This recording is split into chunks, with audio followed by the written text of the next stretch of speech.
윤석열 전 검찰총장이 40여 명에 이르는 정책 자문단을 발표했습니다. 이명박 박근혜 정부 출신 인사와 함께 문재인 정부의 고위급 인사도 포함됐습니다.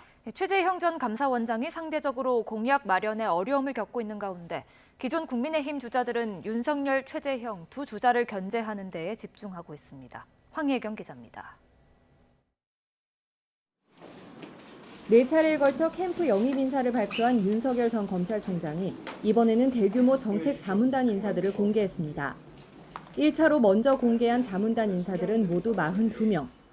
경제와 사회 등 4개 분과로 나뉘는데 외교 안보 통일 분야에는 세월호 보고 시각 조작 혐의 등으로 재판을 받고 있는 신인호 전 청와대 비서관 등 이명박 박근혜 정부 출신 인사들이 대부분을 차지합니다. 문재인 정부에서 3년 넘게 북핵 문제를 총괄했던 이도훈 전 한반도 평화교섭 본부장과 이종섭 전 합동참모본부 차장도 눈길을 끕니다. 현 정부의 대북 정책을 비판할 태세를 갖춘 셈입니다. 한반도 비핵화를 완성하기 위해서 또 우리 외교의 헝클어진 모습을 좀 정상화하겠다는 그런 생각을 갖고 계시고 또 우리 윤 후보님의 그런 공정과 상식이라는 그런 생각에 같은 뜻을 갖고 있으시기 때문에 윤 전 총장은 추가 영입 인사까지 예고된 자문단을 중심으로 정책과 공약을 마련해 공개할 계획입니다. 주 120시간 근무와 부정식품 등 이딴 논란이 지지율에 악영향을 미치는 걸 최대한 차단하는 게 당면 목표입니다. 지지율 면에서 윤 전 총장의 뒤를 쫓고 있는 최재형 전 감사원장은 정책 자문단 구성에 진땀을 빼고 있습니다.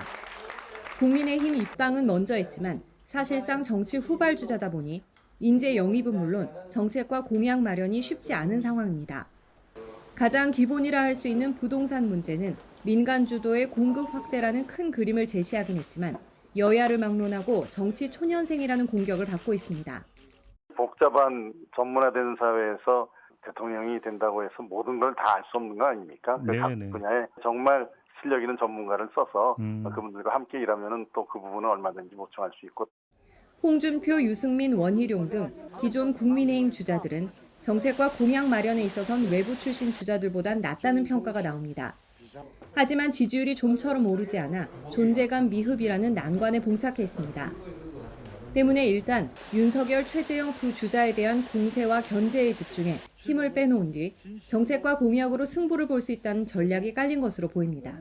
YTN 황혜경입니다.